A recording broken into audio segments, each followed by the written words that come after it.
Absolutely. Now, let's stay in the United States. And of course, yesterday was a big day for confirmation hearings, Patrick. And well, we're going to kick off with Tulsi Gabbard. And the question of, well, there were a number of questions came up during the hearing, but the question of chemical weapons in Syria was certainly one of the key ones. So let's just look at a quick piece of video from the hearings. Can you explain to me then why you doubted the intelligence community's conclusions in these two cases, Duma and Kanche-Kun, but not the others? And please be specific. These two cases were being looked at as to be used as a pretext for major military movement, and my fear was a repeat of the deployment of another 500,000 soldiers like we saw in Iraq towards what was the Obama administration's goal, which was regime change in Syria. The question specifically that I raised around these two came about because there were two reasons. One, that assessment was made with high confidence and low information. The information that they had came from those on the ground in an al-Qaeda controlled area, and therefore were al-Qaeda linked sources. And there was conflicting information that came from the UN's Office on the Prohibition of Chemical Weapons inspectors, as well as an MIT professor, Ted Postel. Now, Patrick, she mentioned the UN chemical weapons inspectors, the OPCW chemical weapons inspectors, but she didn't, at least I didn't notice her specifically use the word whistleblower. And she talked about dissent, but she didn't use that word whistleblower. And I think that puts an important context on this that was missing from her evidence there. Definitely. It was a missed opportunity in terms of she didn't really get the full scope of the argument across. I mean, she has put it on the record. It's kind of on the radar, but the media aren't going to run with this at all. Right. They're just going to gloss over it. But it was nice to hear it at an official capacity, an official forum, that at least the issue was broached. And so that's positive. But I agree, Mike, very, very much a lost opportunity to really nail the point across. Is that really what she wanted? Was she there to nail this point across, or was she just kind of squirming her way out of a difficult situation? Do you think she's trying to walk a line with a view to actually getting confirmed rather than making points? Absolutely. Yes. Absolutely. That's undeniable. So it goes with the territory that some things aren't going to maybe be fleshed out as well as they should.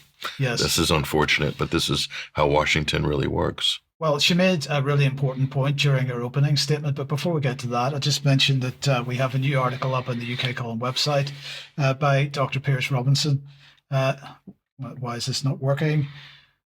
Okay, so we do seem to have a problem there. So let's have a look. This is Homs 2012 and the genesis of the Syria chemical weapons narrative. This is going to be the first in a series of articles taking us through the stages of the chemical weapons narrative, and see if we can see what the get an idea of what the whole narrative is at the end of the day.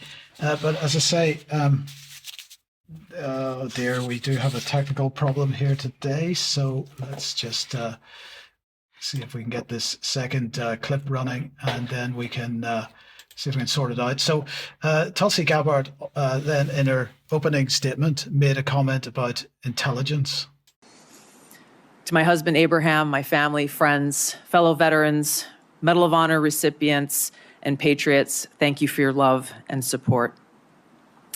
I'm honored and grateful to President Trump for his trust and confidence in nominating me to serve our country as the Director of National Intelligence at a time when trust in the intelligence community, unfortunately, is at an all-time low. Chuck Schumer admitted a few years ago, quote, "You take on the intelligence community, they have 6 ways from Sunday at getting back at you."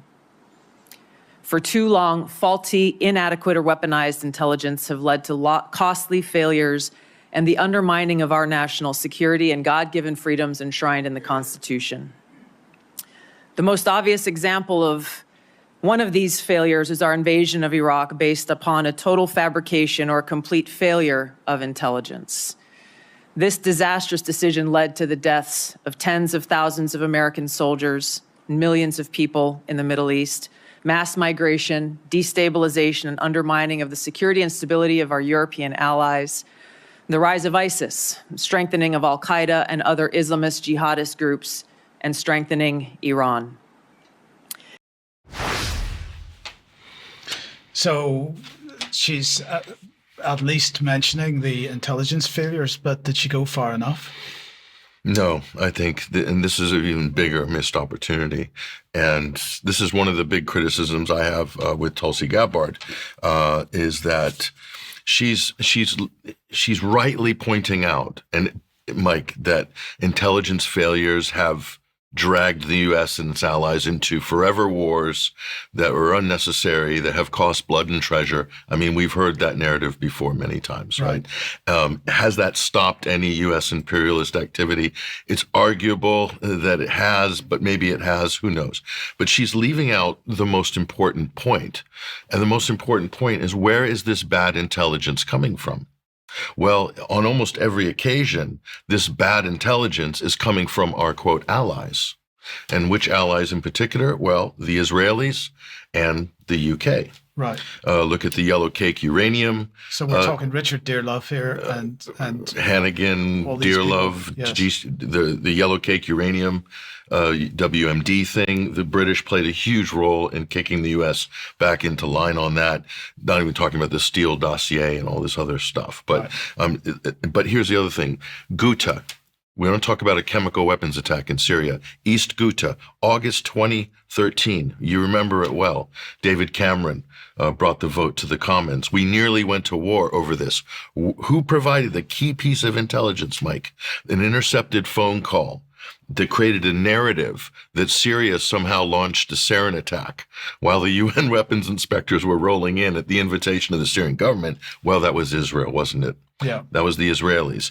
So my fear is that I think personally, Mike, that Tulsi has been groomed for this position at DNI.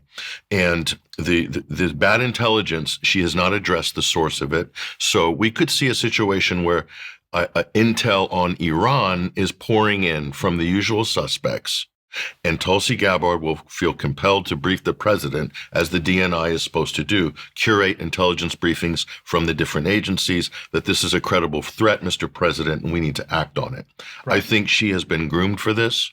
And if you look at her turn towards Israel, especially after October 7th, she's very pro-Israeli.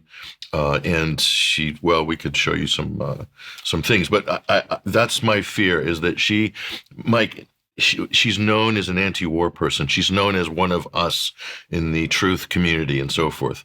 But is this not the perfect person to break, but from the establishment? And to DC changes you. You don't change the swamp.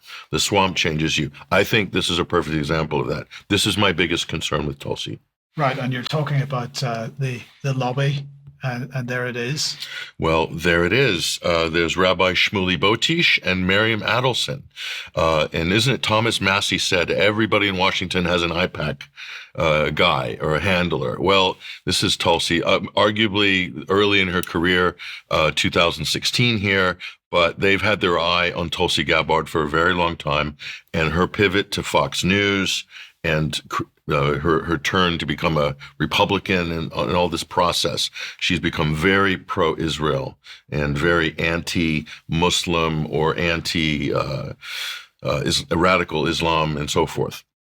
Plus, she has her, Iraq bona fides as serving in uniform. So she ticks a lot of boxes.